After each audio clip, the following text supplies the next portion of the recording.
네, 여러분 반갑습니다. 이제 2교시 시작하도록 하겠습니다. 2교시는 왕상 11장부터 22장까지의 내용입니다. 한번 교재 11장 한번 보시고요. 성경책 왕상 11장 봅니다. 자, 11장 한번 들어가면 이제 11장까지 내용이 솔로몬의 내용이죠. 그러면 이제 솔로몬의 마지막 말년 때는 어떻게 됐느냐가 11장이 나와요. 10장까지는 이제 부와 명성이 화려했던 것으로 이제 이야기가 마치고 11장 이제 말년 때는 어떤 일이 있었느냐. 11장 1, 2절 보니까 솔로몬 왕이 바로의 딸 외에 이방의 많은 여인을 사랑하였으니, 솔로몬이 이방의 많은 여인을 사랑했대요. 여기서부터 이제 문제가 시작되는 거예요. 여호와 하나님께서는 이방 여인을 최대한 아내로 맞이하지 말 것을 명하셨어요.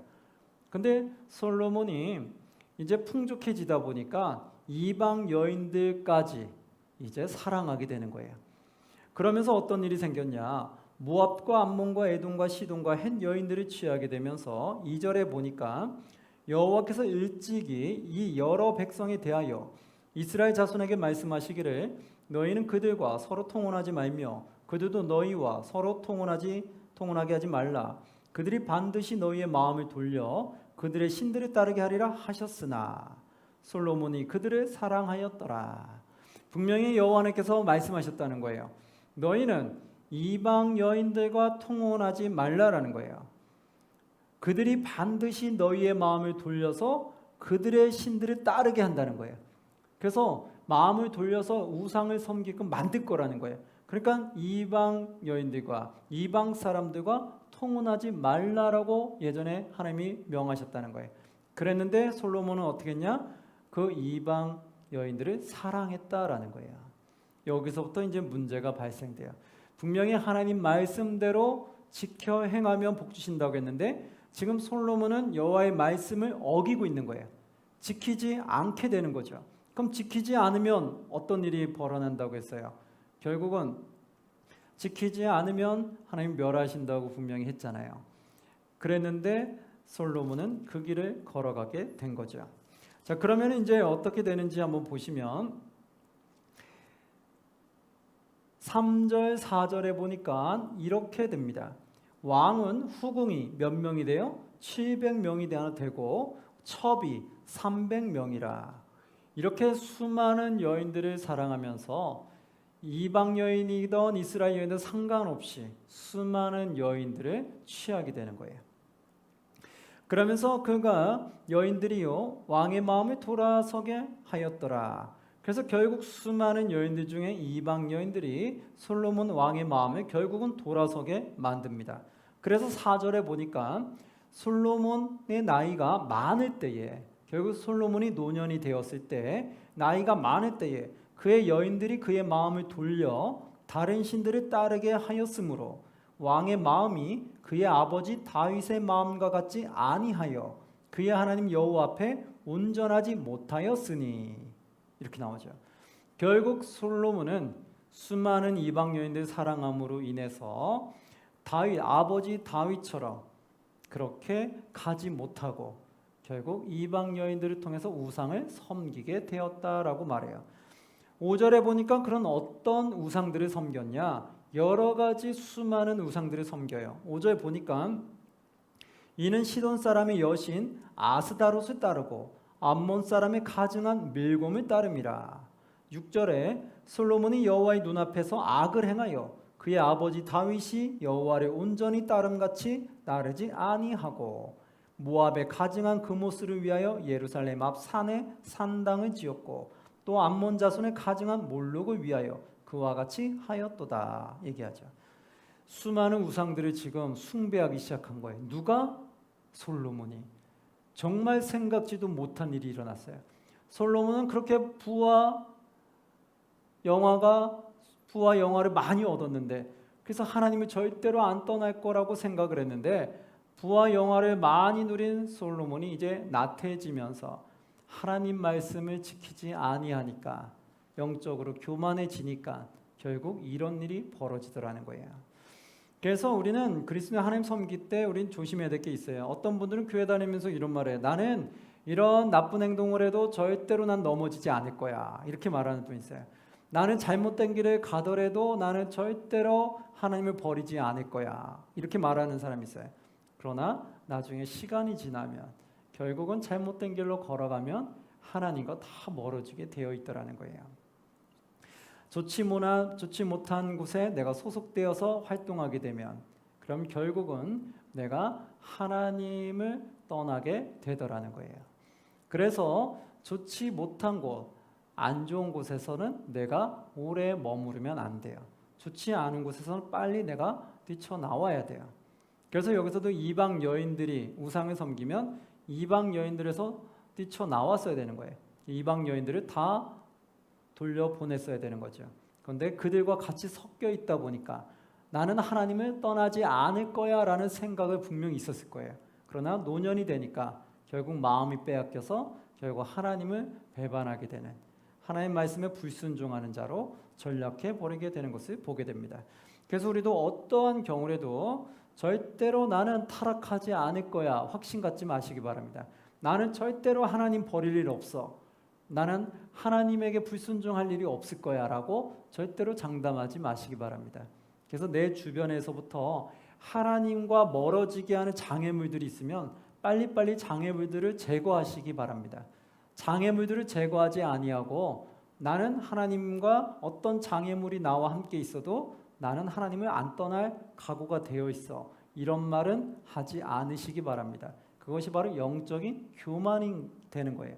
우린 겸손하게 나를 낮춰서 솔로몬이 처음 고백한 것처럼 나는 작은 아이라, 그래서 하나님이 도와주셔야지만이 내가 그 길을 걸어갈 수 있습니다. 주님 도와주옵소서 하고 하나님 말씀에 따라 어린아이처럼 순종하고 걸어가는 것이 우리에게 중요하다라는 거예요. 그래서 결국은 11장에 솔로몬이 결국 타락하면서 무너지게 돼요. 그래서 하나님께서는 그에 따라서 그의 나라를 빼앗게 됩니다. 한번 보시면 11절에 이렇게 나와요. 11장 11절에 보시면 여호와께서 솔로몬에게 말씀하시되 너에게 이러한 일이 있었고 또 너가 내 언약과 내가 너에게 명령한 법도를 지키지 아니하였으니 내가 반드시 이 나라를 어떻게 한다? 너에게서 빼앗아 너의 신하에게 주리라. 이제는 어떻게 해요? 너의 나라를 경고케 한다고 했었죠. 하나님 말씀을 지키면. 근데 지키지 않으니까 어떻게 해요? 너의 나라를 빼앗아서 그래서 너의 신하에게 주겠다라는 거예요. 그런데 12절에 보니까 그러나 너의 아버지 다윗을 위하여 너의 세대에는 이를 행하지 아니하고 너의 아들의 손에서 빼앗으려니와. 결국 지금 너 때 신하에게 나라를 빼앗기게 할 수도 있었는데 그 아버지 다윗 때문에 너 때 그 아픔을 주지 아니하고 언제 한다? 너의 아들 때, 그때 나라를 빼앗게 하겠다라고 얘기해요. 그런데 또 다윗 때문에 다 빼앗게 하지 않고 일부만 주겠다고 또 얘기해요. 그러니까 이 다윗의 도움을 얼마나 받는지 모르겠어요. 13절 보니까 이러죠.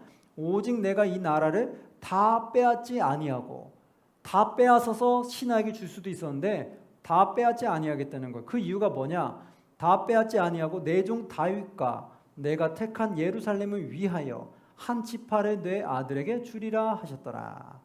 다 빼앗지 않고 한 지파만큼은 솔로몬 아들에게 주겠다는 거예요.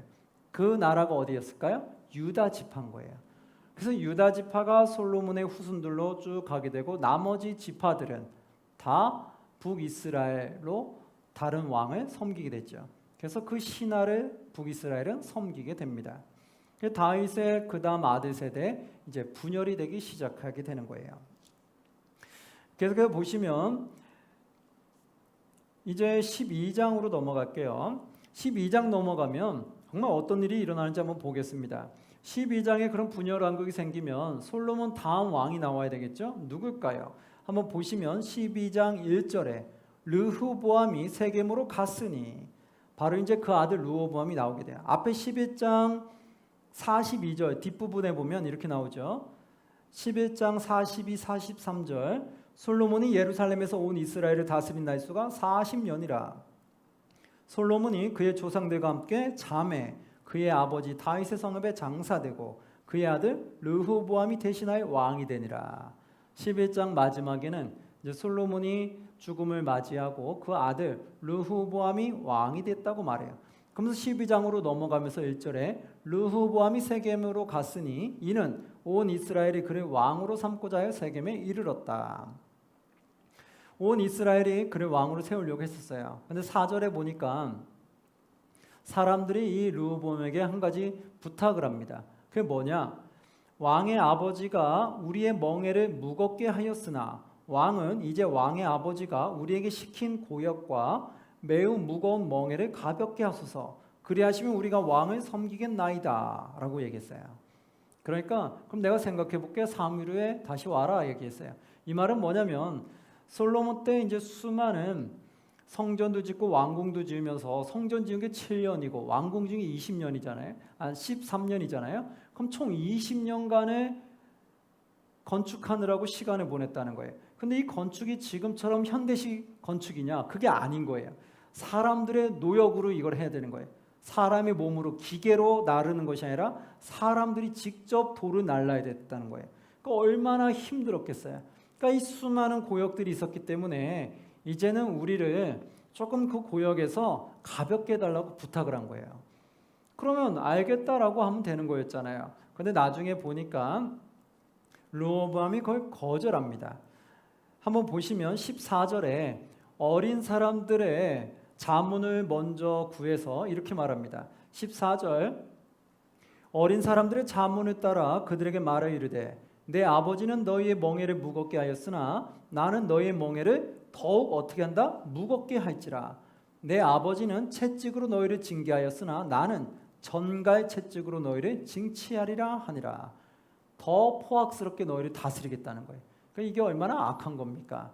그래서 원래는 나이 드신 노인들의 의견도 듣고 젊은 사람들의 의견도 들었어요. 그랬는데 이 르후보암은 젊은 사람들의 의견을 반영해 버렸어요. 그래서 더 악하게 통치하겠다고 선포를 하죠. 그러자 그들이 이제는 분란이 일어나기 시작한 거예요. 그 내분이 생기면서 결국은 이렇게 됩니다. 그 여로보암이라는 사람을 통해서 그를 통해 북이스라엘 사람들이 다 등을 돌려요. 25절에 한번 보시면 이렇게 말하게 됩니다. 25절 여로보암이 에브라임 산지에 세겜을 건축하고 거기에 살며 또 거기서 나가 분회를 건축하였다. 즉 이 말은 뭘까요? 이제 여로보암을 왕으로 세운 거예요. 여로보암은 군대 장관 신하였어요. 솔로몬의 신하였는데 그 신하 여로보암이 결국은 북이스라엘의 왕이 되어버렸어요. 그래서 북이스라엘 왕으로 됐고 그리고 나서 27절에 보니까 북이스라엘 왕이 됐을 때 처음에 뭐라고 선지자를 통해 들었냐면 너희가 이 북이스라엘의 10지파를 너에게 줄 건데 그러면 하나님 말씀에 따라 잘 다스리면 너의 나라를 견고하게 하겠다라고 선지자를 통해서 얘기했었어요. 앞전에. 그런데 이 여로보암이 왕이 되고 나서 하나님 말씀대로 다스려야 되는데 인간의 생각이 먼저 들기 시작을 해요. 그래서 하나님의 뜻대로 나라를 다스린 것이 아니라 자기의 뜻대로 나라를 다스리게 돼요. 그래서 어떤 게 됐냐? 27절, 28절에 보면 이렇게 나와요. 만일 이 백성이 예루살렘에 있는 여호와의 성전에 제사를 드리고자 하여 올라가면 그 백성의 마음이 유다 왕된 그들의 주 르호보암에게 돌아가서 나를 죽이고 유다의 왕 르호보암에게로 돌아가리라 하고 이제 겁이 나기 시작해서 이에 계획하고 두 금송아지를 만들고 무리에게 말하기를 너희가 다시는 예루살렘으로 올라갈 것이 없도다. 이스라엘아 이는 너희 애굽 땅에서 인도하여 올리신 너희의 신들이라 하고 하나는 베델에 두고 하나는 단에 둔지라. 결국 금송아지를 만들었어요.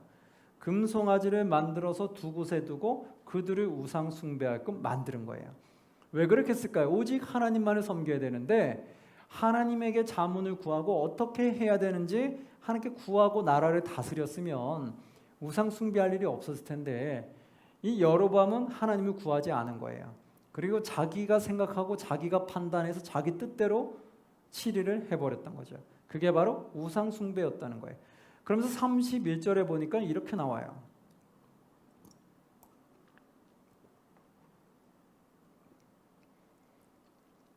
(31절에) 보면 그가 또 산당들을 짓고 산당을 지었어요. 산당은 뭘까요? 그 우상을 섬기는 자들이 세웠던 곳이 산당인데 그런 산당들을 짓고 레위 자손이 아닌 보통 백성으로 제사장을 삼았다. 예. 제사장은 레위 자손 중에 아론의 후손들이 제사장의 역할을 했었어요. 그런데 그 레위 자손이 아닌 보통 백성을 제사장으로 삼았다는 거예요. 그러니까 이게 얼마나 엉망으로 북이스라엘 사람 다스렸는지 알겠죠. 여로보암도 분명히 하나님이 선택한 이스라엘 백성 중에 한 명이고 북이스라엘도 하나님의 백성들이었어요.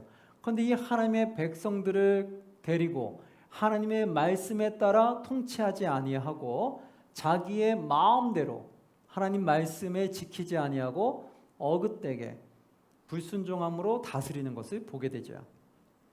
결국 어떻게 될까요? 이것도 하나님 말씀대로 지키지 아니하고 불순종하러 가기 때문에 결국 나중에는 멸망으로 끝나게 될 것이라는 것을 우리는 짐작해 볼 수 있게 되겠죠.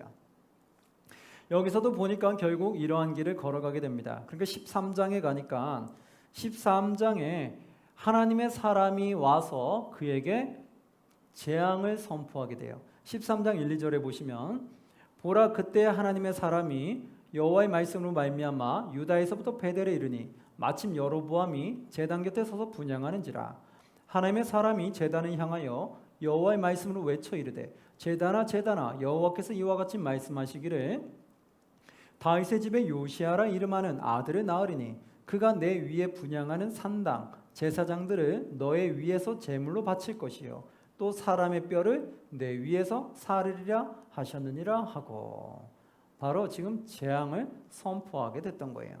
이런 재앙을 선포했는데도 여로보암 왕이 그 말을 들었는데도 결국은 깨닫고 회개하고 돌이키지 않게 돼요.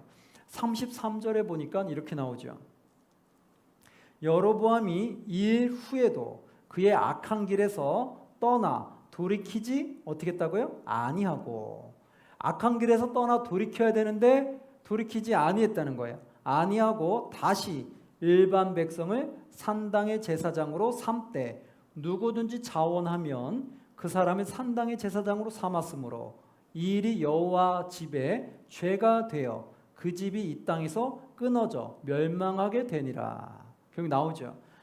하나님의 말씀에 순종하고 하나님의 말씀대로 지켜서 행했어야 되는데 하나님의 말씀대로 지키지 아니하고 이렇게 불순종하고 자기의 뜻대로 해버리니까 결국 하나님이 그를 이 땅에서 끊어서 멸망하게 하셨다라고 말해요. 그래서 결국 북이스라엘은 가면 갈수록 계속 멸망의 길로 빠져드는 것을 보게 되죠. 그래서 14장으로 가니까 14장 1절에 그때 여로보암의 아들 아비야가 병든지라. 여로보암 아들 아비야가 병들었어요. 그래서 이 병을 치유하고 싶어서 아내에게 선지자에게 아내를 보냅니다.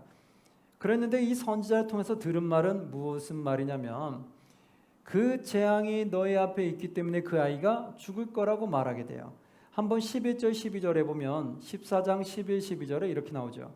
여로보암에게 속한 자가 성읍에서 죽은즉 개가 먹고 들에서 죽은즉 공중의 새가 먹으리니 이는 여호와께서 말씀하셨음이니라 하셨나니 너는 일어나 내 집으로 가라. 너의 발이 성읍에 들어갈 때에 그 아이가 어떻게 된다? 죽을지라. 결국 그 아이가 죽음을 맞이하게 되는 것을 보게 돼요. 이런 식으로 이제 여로보암의 집안에 재앙이 하나씩 찾아오게 되는 것을 보게 됩니다. 그리고 나서 21절에 보시면 21절 솔로몬의 아들 르호보암은 유다의 왕이 되었으니 르호보암이 왕위에 오를 때 나이가 41세라. 르호보암 왕에 대해서도 좀 설명을 하는데 이 사람이 어떻게 행했는지 22절에 보면 나와요. 이 솔로몬의 아들 르호보암은 어떻게 통치했느냐? 위에 보면 21절 뒤에 보면 예루살렘에서 17년 동안 다스리니라 17년 동안 다스렸어요. 그런데 22절 보니까 유다가 여호와 보시기에 무엇을 행했어요? 악을 행하되 그의 조상들이 행한 모든 일보다 뛰어나게 하여 그 범한 죄로 여호와를 노엽게 하였으니 결국 이 남유다도 악을 행한 거예요. 왜? 르호보암이 악으로 다스리니까 결국 그들도 악을 행하게 되는 거예요. 그런데 어떤 일들이 있냐냐? 예를 들면 23절에 이러죠. 이는 그들도 산 위에와 모든 푸르나무 아래에 산당과 우상과 아세라상을 세웠습니다. 결국 우상을 섬기는 그러한 산당을 세우고 그리고 우상도 세웠고 아세라상도 세웠다는 거예요. 이러니 남유다에서도 이러한 하나님이 원치 않는 그러한 죄를 행하게 되더라는 거예요. 그러고 나서 이제 하나님이 거기에도 재앙을 내리게 되는 것을 보게 돼요. 15장으로 넘어가 볼게요. 15장으로 넘어가면 이제 무엇이 등장하게 되냐면 야비암, 유다의 왕 아비암이 등장하게 되는데 이 아비암은 2절에 보니까 예루살렘에서 3년 동안 다스리니라. 아비암이 3년 동안 다스렸어요. 그런데 그는 어떻게 그럼 행했느냐? 그의 아들 아비암은 3절에 아비암이 그의 아버지가 이미 행한 모든 죄를 행하고 아버지가 행한 모든 죄를 똑같이 따라했다는 거예요. 르호보암의 죄를 따라 행했다는 거죠. 그의 마음이 그의 조상 다윗의 마음과 같지 아니하여 다윗의 길을 따르지 아니하고 죄악의 길을 따랐다는 거예요. 따라갔다는 거예요. 그래서 그의 하나님 여호와 앞에 온전하지 못하였으나 결국 하나님 보시기에 온전하지 못한 길로 걸어가게 되는 것을 보게 돼요. 이것 통해 우리는 알 수 있죠. 하나님이 참 매우 마음 아파하시겠다. 그리고 하나님 말씀한 것처럼 하나님 말씀이 지켜 행할 때 축복을 받는 건데 하나님 말씀이 지켜 행하지 않으니까 결국 축복을 받지 못하게 되며 세상의 이방 사람들로부터 결국 조롱을 받겠구나라는 걸 우리는 알게 되죠. 그러면 그 다음 왕이 아사가 왕이 됐는데 9절 10절에 보니까 이스라엘의 여로보암 왕 제20년에 아사가 유다 왕이 돼요. 아사가 유다 왕이 됐어요. 10절에 보니까 예루살렘에서 41년 동안 다스렸어요. 그런데 그는 어떻게 다스렸느냐? 11절에 보니까 아사가 그의 조상 다윗같이 여호와 보시기에 정직하게 행하여 다행히도 이제 아사 때는 여호와 보시기에 정직하게 행하게 됐다고 말해요. 그러나 아쉬운 것은 또 거기에 많은 산당들을 지었던 것을 다 없애지는 못했다라는 것을 알게 돼요. 내용을 한번 쭉 읽어보시면 되겠고요. 그 다음에 25절에 보니까 이제 이스라엘 왕 나답이 나오게 돼요. 그럼 이 나답은 어떠한 통치를 했을까 한번 보도록 합니다. 25절 26절에 보니까 유다의 아사 왕 둘째 해에 여로보암의 아들 나답이 이스라엘 왕이 되어 2년 동안 이스라엘을 다스리니라. 2년 동안 다스려요. 26절 보니까 어떻게 다스렸느냐? 그가 여호와 보시기에 악을 행하되 그의 아버지의 길로 행하며 그가 이스라엘에게 범하게 한 그 죄 중에 행한지라. 결국 나답도 여로보암을 따라 악을 행하게 됐다는 거예요.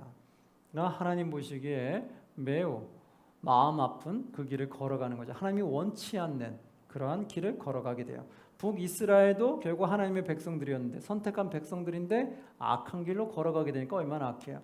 우리도 한번 보시면 하나님이 세운 이 교회, 하나님이 선택한 우리 그리스도인들이 악의 길로 지금 걸어가고 있다고 해보세요. 그럼 하나님이 보셨을 때 얼마나 마음 아프겠어요. 하나님의 몸된 교회인데 하나님이 세운 교회인데 이 세운 교회가 악의 길로 가고 있는 거예요. 그러니까 교회가 악한 일을 행하고 있는 거예요. 이 세상 보기에도. 그러면 이 세상에서도 얼마나 이 교회를 비난하고 비판할 거면 하나님 보시기에도 얼마나 마음 아프겠어요. 하나님이 믿는 백성들이 악한 길로 걸어가니까 얼마나 하나님이 원통스럽고 마음이 아프겠어요. 그래서 우리 교회는 하나님 보시기에 악한 길을 걸어가면 안 된다라는 거예요. 선한 길로, 옳은 길로 걸어가야 된다라는 거죠. 여기서 이 나답도 아버지 따라 악을 걸어가니까 하나님이 얼마나 원통스럽고 마음 아파하는지를 우리는 느낄 수 있어야 돼요. 그럼 그 다음 왕이 이제 바사가 왕이 되는데 33절 한번 볼게요. 33절에 유다의 아사 왕 셋째 해에 아이야의 아들 바사가 디르사에서 모든 이스라엘 왕이 되어 24년 동안 다스리니라.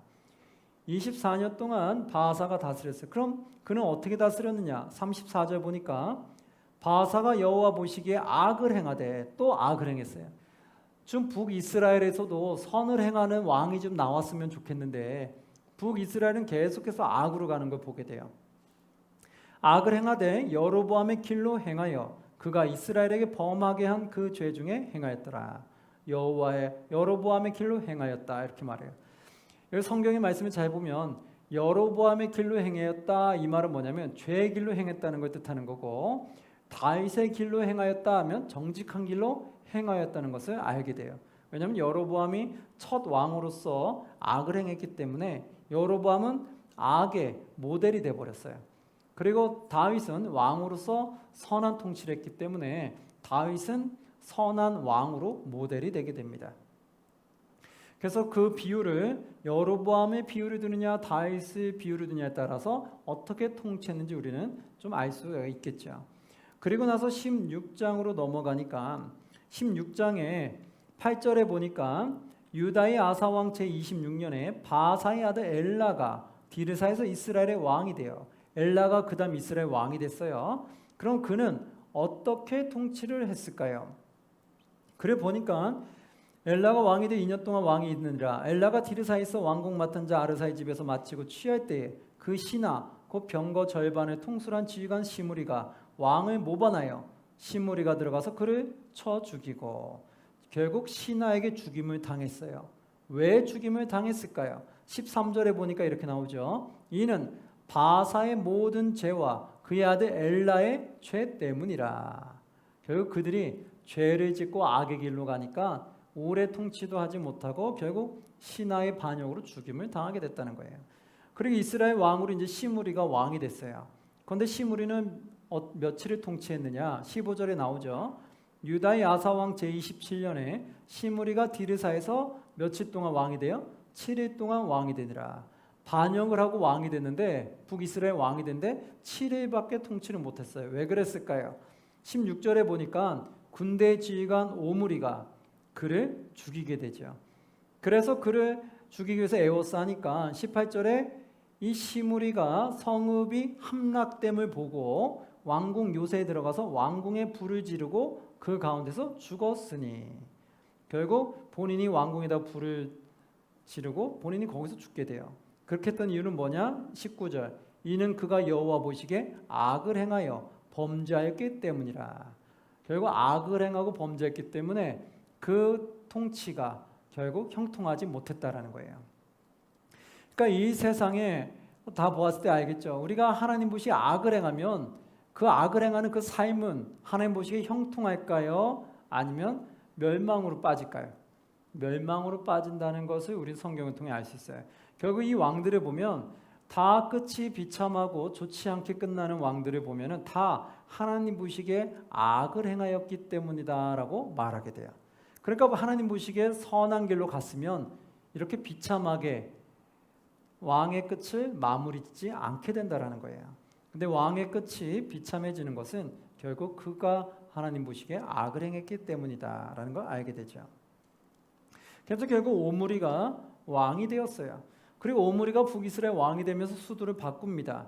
어디서 바꿨느냐? 23절에 보니까 디르사에서 6년 동안 다스리게 됐는데 24절에 그가 은 2달란트를 세멜에게서 사서 어떻게 했냐? 사마리아 산을 사고 그 산 위에 성읍을 건축하고 그 건축한 성읍 이름을 그 산 주인이었던 세멜의 이름을 따라 사마리아라 일컬었더라. 즉 사마리아로 일컫는 산을 사서 이제 수도를 사마리아로 바꿉니다. 그래서 이때부터는 북이스라엘 수도가 디르사에서 사마리아로 바뀌게 돼요. 누구 때 그랬을까요? 오므리가 왕으로 통치할 때 수도가 바뀌게 되었다라는 걸 알게 되죠. 자, 그리고 나서 그 다음 왕이 된 사람 누구냐? 아합이라는 왕이에요. 우리가 잘 알고 있는 아합 왕. 왜 아합 왕을 잘 알게 됐을까요? 그때 선지자 한 명이 등장하게 됐는데 그 선지자 누구냐? 엘리야였어요. 그래서 엘리야 선지자와 함께 공존했던 왕이 아합 왕이었기 때문에 그래서 우리가 아합 왕을 잘 알고 있죠. 29절에 보니까 유다의 아사 왕 제38년에 오므리의 아들 아합은 이스라엘의 왕이 되니라. 이스라엘의 왕이 됐어요. 아합이. 오므리의 아들 아합이 사마리아에서 22년 동안 이스라엘을 다스리니라. 아합이 22년 동안 다스렸어요. 그런데 이 아합은 그러면 선한 통치를 했을까요? 악한 통치를 했을까요? 바로 악의 길로 가게 되는 걸 알게 돼요. 한번 보시면 말씀에 바알을 섬기는 이세벨을 아내로 맞이하게 됐어요. 이것이 바로 문제가 됐고 우상을 섬기는 아합 왕이 돼버렸죠. 이렇게 되니까 17장에 이제 엘리사가 등장하는 거예요. 17장에 엘리사가 등장해서 어떻게 했느냐, 1절에 보니까 길르앗에서 우거하는 자 중에 디셉 사람 엘리야가 아합에게 말하되 내가 섬기는 이스라엘의 하나님 여호와께서 살아계심을 두고 맹세하노니 내 말이 없으면 수년 동안 비도 이슬도 있지 아니하리라 하니라. 이제 수년 동안 비가 내리지 않을 거라고 선포해요. 왜? 아합이 너무 악한 길로 가니까. 그리고 나서 4절에 이 엘리야는 요단 앞 그릿 시냇가에 숨게 되고 그 시냇물을 마시게 됩니다. 그리고 하나님이 까마귀를 통해서 그에게 먹을 것을 제공하게 되죠. 그리고 나서 나중에 8, 9절에 보니까 여호와의 말씀에 따라 시돈에 속한 사르밧으로 가서 거기 머물라. 내가 그곳 과부에게 명령하여 너에게 음식을 주게 하였느니라. 사르밧 과부에게 잠시 가게 돼요. 근데 사르밧 과부의 사정이 녹록치 않죠. 그래서 거기서 하나님의 또 놀라운 역사가 일으키는 사건이 이루어집니다. 한번 읽어보시면 되겠고요. 그렇게 이제 엘리야는 몸을 피했다가 18장에 다시 아합에게 나타나게 돼요. 그러면서 뭐라고 도전장을 주냐면 이렇게 말하게 돼요. 18장 19절 봅니다. 18장 19절에 보면 그런즉 사람을 보내 온 이스라엘과 이세벨의 상에서 먹는 바알의 선지자 450명과 아세라의 선지자 400명을 갈멜산으로 모아 내게로 나오게 하소서. 즉 갈멜산에 모든 이방 선지자들, 우상 선지자들, 바알의 선지자, 아세라 선지자들 다 싹 모으게 하라는 거예요. 450명, 400명, 850명을 다 모으게 합니다. 그리고 나서 엘리야가 거기에서 사람들에게, 북이스라엘 백성들에게 외치는 말이 있어요. 뭘까요? 20절, 21절 한번 보면은 이렇게 나오는 내용.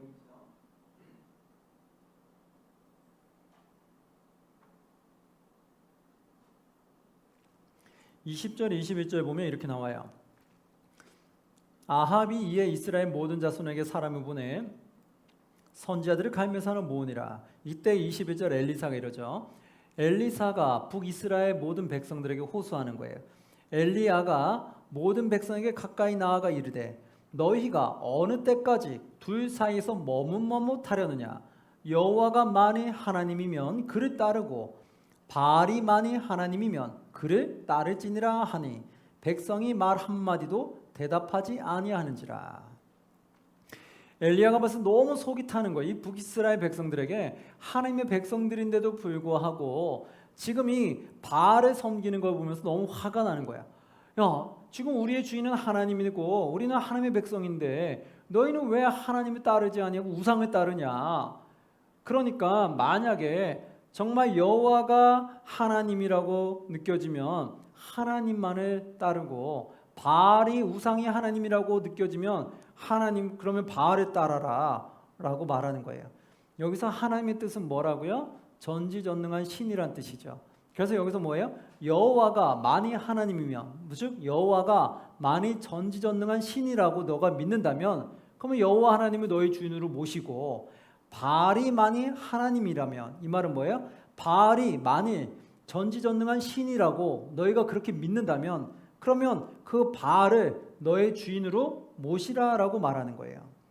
근데 왜 머뭇머뭇하냐? 즉 뭐냐면 우리가 한 분만을 주인으로 섬겨야 되는데 두 주인을 섬기게 된다는 거예요.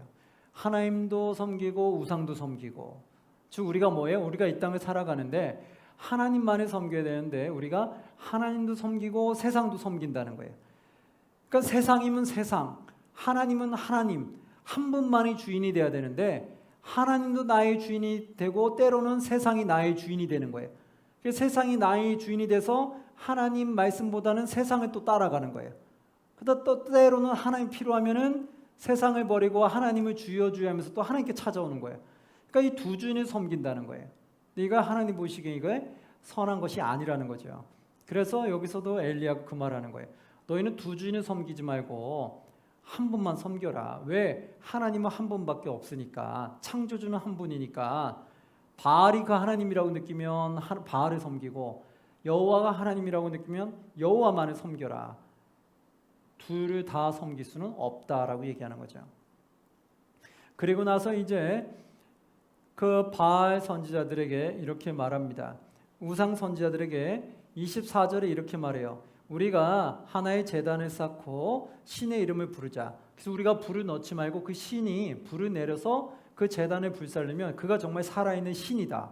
살아있는 하나님이다. 라고 말하게 돼요. 그러니까 그들이 알겠다라고 하고, 만약에 여기서 가짜 신을 믿게 되면 어떻게 되냐? 다 죽이는 걸로 하자. 이렇게 말해요. 엘리야가 믿는 신이 가짜 신이면 엘리야가 죽임을 당하는 거고, 우상을 섬기는 그 제사장들이 신이 가짜면 우상을 섬기는 그 제사장들이 죽임을 당하는 거예요. 선지자들이 죽임을 당하는 거였죠. 그렇게 했는데 결국은 어떻게 됐을까요? 우상신이 불을 내렸을까요? 전혀 내리지 못했어요. 왜일까요? 바알 신은 하나님 만든 피조물이거든요. 이 피조물 조각상을 가지고 우상을 만들었기 때문에 그 피조물은 신이 아니기 때문에 절대로 능력을 나타낼 수가 없어요. 그러나 엘리야가 섬기는 하나님 여호와 하나님은 신이시기 때문에 불을 내려주게 됐죠. 그래서 보기 좋게 결국은 엘리야가 승리하게 되죠. 그래서 결국은 그 우상 선지자들이 다 죽임을 당하게 됩니다. 그리고 나니까 19장으로 넘어가면서 누가 제일 화가 났냐면 그 왕비 이세벨이 화가 제일 많이 났어요. 왜냐하면 자기가 섬기는 우상의 선지자들을 엘리야가 싹 죽였거든요. 그러니까 이세벨이 화가 나서 엘리야를 죽이려고 합니다. 그러자 이 엘리야가 다시 도망을 가게 돼요. 그것이 어디냐? 19장 4절에 보니까 이렇게 나와요. 자기 자신은 광야로 들어가 하룻길쯤 가서 한 로뎀나무 아래에 앉아서, 로뎀나무 쪽으로 들어가게 되는 거 알죠? 로뎀나무 아래에 앉아서 자기가 죽기를 원하여 이르되, 엘리야가 너무나 힘이 드니까 죽기를 원했어요. 그러면서 뭐라고 말하냐면 여호와여 넉넉하오니 지금 내 생명을 거두시옵소서. 나는 내 조상들보다 낫지 못하나이다 하고, 이렇게 이세벨에게 쫓기는 걸 보면서 엘리야도 너무나 이제 지친 거예요. 지치니까 하나님 이제 내 생명을 좀 걷어가옵소서라고 부탁을 하는 거예요. 내가 스스로 목숨을 끊을 수는 없으니까 어떻게 해요? 여호와 하나님께 부탁하는 거예요. 내 생명을 걷어가옵소서. 저는 너무나 부족합니다. 너무나 나약합니다. 라고 얘기하는 거죠. 그러자 여호와 하나님이 천사를 통해서 엘리야에게 위로를 해주기 시작해요. 그래서 그에게 숯불에 구운 떡과 또 한 병 물을 마시면서 힘을 내게끔 하죠. 힘을 내고 멀리 일단은 피하도록 도와줍니다. 그리고 나서 그에게 어떻게 하느냐? 그에게 이제 그러면 너 다음으로 후계 선지자를 세워주겠다고 약속을 해주시죠. 그게 누굴까요? 16절에 보면 나옵니다. 19장 16절에 보면은 너는 또 님시 아들 예후에게 기름을 부어 이스라엘 왕이 되게 하고, 또 아벨 무훌라 사밧의 아들 엘리사에게, 엘리사가 등장하죠. 엘리사에게 기름을 부어 너를 대신하여 선지자가 되게 하라. 예, 바로 이제 너가 이제 힘들고 지쳤으니까 그래 너는 여기까지이다. 넌 여기까지 정말 잘 해주었다. 이제 너의 뒤를 이을 엘리사가 있으니까 이 엘리사에게 기름을 붓고 너의 다음으로 이어가게끔 해라 라고 명하시게 되죠. 그래서 이제 나중에 이 엘리야와 엘리사가 함께 활동하게 되면서 나중에 엘리야는 하나님의 부름을 받게 되고 엘리사가 그 뒤를 이어서 하나님의 선지자의 역할을 담당하게 되는 것을 보게 됩니다. 그러면서 이 엘리야에게 힘을 주는 말이 있었어요. 뭐냐? 18절 말씀이에요. 그러나 내가 이스라엘 가운데에 7,000명을 남기리니 다 바알에게 무릎을 꿇지 아니하고 다 바알에게 입맞추지 아니한 자니라. 이렇게 말해요. 왜 그럴까요? 이 엘리야가 자기 혼자만 싸우는 것 같은 거 너무 외로운 싸움인 거예요. 그러니까 너무 지치고 힘들어서 하나님께 하소연을 하니까, 얘야 지금 싸우는 사람이 너 한 사람만 있는 게 아니야. 지금 네가 보고 있지 못하지만 이스라엘 가운데 7,000명이 지금 바알에게 무릎을 꿇지 아니한 자가 있어 라고 얘기하는 거죠. 7,000명은 뭐냐면 7 곱하기 1000이죠. 7이라는 건 완전한 숫자를 뜻하고 천이라는 것은 영원하다는 걸 성경은 뜻하게 돼요. 즉 뭐냐면 하나님이 완전하게 세워준 그 하나님의 백성들이 아직 있다라는 거예요. 그러니까 이 7,000명이라는 것은 숫자로 7,000이라고 볼 수도 있지만 상징적인 7,000이 될 수도 있는 거예요. 하나님이 아직 하나님의 백성을 완벽하게 바르게 꿇지 아니함, 무릎을 꿇지 아니함 하나님의 온전한 백성이 아직 여전히 많이 남아 있다라는 거예요. 그리고 그것은 영원히 남아 있을 거라는 거예요. 그러니까 지금 너의 곁에 보이지 않는다고 해서 혼자의 싸움이라고 생각해서 너무 외로워하거나 힘들지 말아라라고 말하는 거예요. 여러분, 우리가 하나님의 백성으로서 하나님 말씀대로 살아가려고 우리가 열심히 노력하는 사람들 있잖아요. 그런데 주변은 그렇게 안 하는 거예요. 나는 하나님 말씀대로 뭔가 진실되게 살아보려고 노력을 하는데 나랑 같이 교회 다니는 사람도 보니까 너무 이렇게 설렁설렁 대충대충 신앙생활 하는 거예요. 나는 뭔가 진실하게 하려고 하는데 저 사람은 거짓말도 하고 속이기도 하고 이러면서 대충대충 신앙생활 하는 거예요. 그럼 그런 것을 볼 때만 너무 속이 상한 거예요. 그리고 세상 사람들을 보니까 그리스도인들에 대해서 평이 또 좋지 않고 그리스도인 살아가려니까 너무 세상 사람들 보면 잣대가 너무 높은 거예요. 야, 교회 다니는 사람들은 착해야 되잖아. 이런 식의 잣대가 높으니까 너무 살아가는 게 힘든 거예요. 그때 우리가 볼 수 있는 것은 나만 그러한 영적인 싸움을 하고 있는 게 아니라는 거예요. 그럼 누가 있을까요? 지금 내가 보지 못하지만 내가 보지 못하는 수많은 곳에서 나처럼 하나님 말씀대로 진실되게 살아가려고 지금 발버둥 치는 사람들이 수없이 지금 그 숫자들이 있다라는 거예요. 그러니까 나만 진실한 싸움을 하고 있는 게 아니라는 거예요. 그래서 힘을 내라는 거예요. 지금 내 주변에는 없을지라도 내가 없는 곳, 내가 보지 못하는 먼 곳에서 누군가 또 다른 곳에서 나처럼 진실되게 영적인 싸움을 하는 사람들이 있다라는 거예요. 그래서 그런 사람들이 있으니까 힘을 내고 끝까지 그 진리의 길을 걸어가라고 말씀하시는 거예요. 그래서 여기서 이제 힘을 얻게 됩니다. 그리고 20장으로 가면 이런 이제 아합은 아람 왕과의 베나단과의 전쟁이 있었는데 그 전쟁 가운데 13절에 보니까 한 선지자가 하나님이 너를 도와주겠다고 말해요. 13절 보니까 한 선지자가 이스라엘의 아합 왕에게 나아가 이르되 여호와의 말씀이 너가 이 큰 무리를 보느냐 내가 오늘 그들을 너의 손에 넘기리니 너는 내가 여호와인 줄을 알리라 하셨느니라. 아람 왕이 쳐들어왔는데 수많은 군대였어요. 그러니까 이스라엘이 이길 수 없는 정도였는데 그것을 하나님이 승리하게 만들어주겠다고 하신 거예요. 그렇게 말해준 이유는 뭘까요? 지금 이 북이스라엘이 계속해서 악의 길을 걸어가잖아요. 이 아합도 하나님 말씀에 순종하지 않잖아요. 그러니까 하나님의 도우심을 보게 해주면서 다시 하나님에게 돌아오게 하기 위한 거였어요. 봐라, 하나님은 살아계시고 너를 이렇게 도와주실 수 있잖아. 그러니까 빨리 우상을 버리고 하나님께 돌아와 라는 뜻이었어요. 그래서 내가 여호와인 줄을 알리라 라고 말한 게 뭐예요? 여호와의 뜻은 뭘까요? 스스로 있는 자. 즉 뭘까요? 이 우주 만물이 지어지기 전부터 늘 스스로 계셨던 분이 여호와라는 거예요. 그렇기 때문에 그만이 하나님이라는 거예요. 그만이 유일한 신이라는 거예요. 그러니까 우상신을 신으로 섬기지 말고 여호와 하나님을 신으로 섬기고 다시 돌아오라는 뜻이었어요. 그래서 이 아람과의 전쟁 중에 두 번의 큰 전쟁 중에 하나님이 도우셔서 승리하게끔 만들었어요. 그러면 어떻게 할까요? 이제 아합이 하나님께 고마움을 느끼고 돌아와야 되잖아요. 그런데 돌아왔을까요? 안 돌아왔다는 거예요. 이것이 얼마나 인간의 악함인지를 또 알게 되죠. 그래서 우리는 항상 이 땅을 살아갈 때 하나님께 꼭 기도해야 돼요. 무슨 기도를 해야 될까요? 하나님, 제가 악의 길을 갈 때 이것이 악인지 선인지 분별할 수 있는 저에게 능력을 주옵소서라고 꼭 기도하셔야 돼요. 그런 기도를 안 하면 주여 주여라고 우리가 하나님은 부르고 있으면서도 악한 길로 가는 그리스도인들이 많다라는 거예요. 그러니까 왜 그들은 그러면 악한 길로 갈까요? 교회를 열심히 다니면서 악한 행위를 하는 이유는 뭘까요? 영적 분별력이 없기 때문에 그래요. 지금 이 아합처럼 하나님의 도우심을 경험하고 있고 성령의 체험을 경험하면서도 내가 영적인 분별이 없는 거예요. 내가 지금 하나님의 말씀대로 잘 가고 있는지 내가 악의 길로 가고 있는지 분별을 못하는 거예요. 그러니까 자기는 자기가 하고 있는 이 행위가 옳다고 생각하는 거예요. 그러니까 이것이 하나님 보시기에 완악함이요 영적인 교만이라고 말하는 거예요. 이 영적인 교만이 가득하면 본인이 악을 행하면서도 이게 악하다는 걸 잘 못 깨닫는다는 거예요.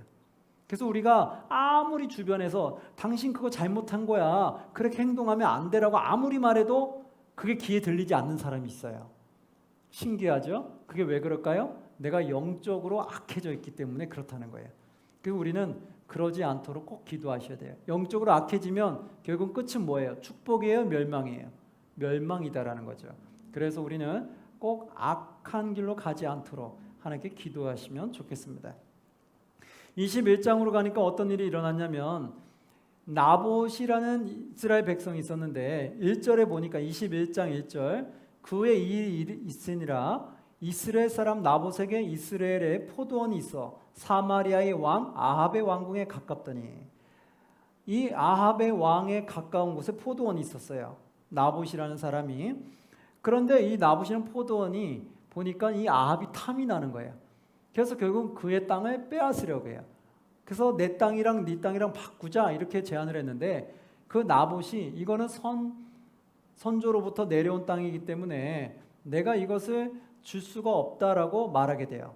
그러고 나니까 아합이 그거를 탐한 것을 갖지는 못한 것에 소가리를 하게 되죠. 이걸 누가 지켜보냐면 아내인 이세벨이 지켜봅니다. 그리고 이 이세벨은 결국은 거짓 증인들을 세워서 이 나봇을 죽게 만들죠. 그래서 아주 사악한 일을 행하게 돼요. 그래서 결국 그 땅을 빼앗아서 아합에게 주게 됐던 거예요. 그런데 이것을 하나님 보시기에 이것을 선하게 볼까요? 악하게 볼까요? 당연히 악하게 보죠. 그래서 이렇게 말하게 됩니다. 한번 보시면 21장 23절 24절 한번 봅니다. 23절 24절에 보면 이렇게 나와요. 이세벨에게 대하여도 여호와께서 말씀하여 이르시되 개들이 이스라엘 성읍 곁에서 이세벨을 먹을지라 아합에게 속한 자로서 성읍에서 죽은 자는 개들이 먹고 들에서 죽은 자는 공중의 새가 먹으리라 하셨느니라 하니라. 결국 마지막 끝은 비참하게 끝날 것을 선포하게 되는 거죠. 그러면서 22장으로 넘어가면서 여호사밧 왕과 북이스라엘 왕 아하시야가 등장하면서 막을 내리게 됩니다. 한번 보시면 22장에 여호사밧의 왕은 그래도 하나님 앞에 정직하려고 노력을 했던 왕이었어요. 그러나 이 아합 왕은 하나님 보시기에 악한 길을 갔고 그 다음에 왕이 된 이스라엘 왕도 결국은 하나님 보시기에 악의 길을 가는 것을 보게 돼요. 한번 보시면요. 22장 17절에 보면 이렇게 나와요. 그가 이르되 내가 보니 온 이스라엘이 목자 없는 양같이 산에 흩어지는데 여호와의 말씀이 이 무리에게 주인이 없으니 각각 평안히 자기의 집으로 돌아갈 것이니라 하셨느니라. 이게 바로 지금 미가야라는 선지자가 말하게 됐던 건데 이 말했던 이유는 뭐냐면 아합 왕이 여호사밧 왕에게 지금 다른 이방 나라와 전쟁을 해서 땅을 빼앗자고 해요. 그때 지금 여호사밧 왕은 하나님의 선지자를 불러서 묻자고 하는 거고 아합 왕은 거짓 선지자의 말을 듣고 정복하자고 했던 거예요. 그걸 통해서 서로 어떠한 길을 선택해 가는지를 알게 되고 미가야는 분명히 가면은 죽음을 당할 거라고 말해줬어요. 그러나 이 아합 왕의 탐욕 때문에 결국 전쟁을 일으키게 되죠. 그 전쟁을 통해서 결국 어떻게 됐느냐? 결국 아합 왕은 죽음을 맞이하게 되는 것을 보게 됩니다. 그래서 아합이 죽음을 맞이하게 되고 그리고 나서 이 여호사밧을 하나님이 성경에 평하는데 뭐라고 평하느냐? 41절에서 43절에 보면 여호사밧을 이렇게 평해요.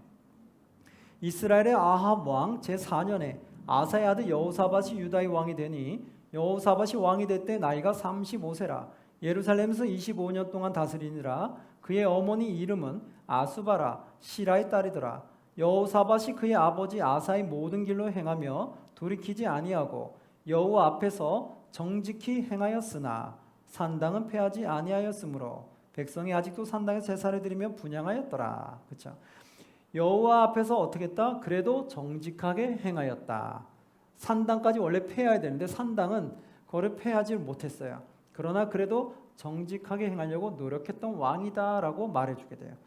그리고 나서 그 다음에는 51절에 보니까 아합 왕이 죽임을 당하고 그 다음 아합을 이어서 왕이 된 사람이 있는데 그게 아하시아인데 아하시아는 어떻게 평이 됐을까요? 51, 2절 보시면 유다의 여호사밧 왕 제17년에 아합의 아들 아하시아가 사마리아에서 이스라엘 왕이 되어 2년 동안 이스라엘을 다스리니라.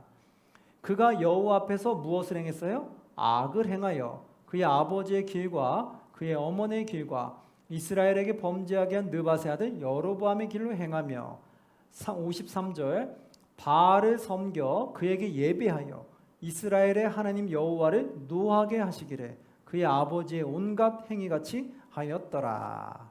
이렇게 하면서 열왕기상은 끝냅니다. 그래도 남유다 왕은 정직하게 행하려고 노력하는 반면에 북이스라엘의 왕들은 끊임없이 악의 길을 행하는 것을 보게 되죠.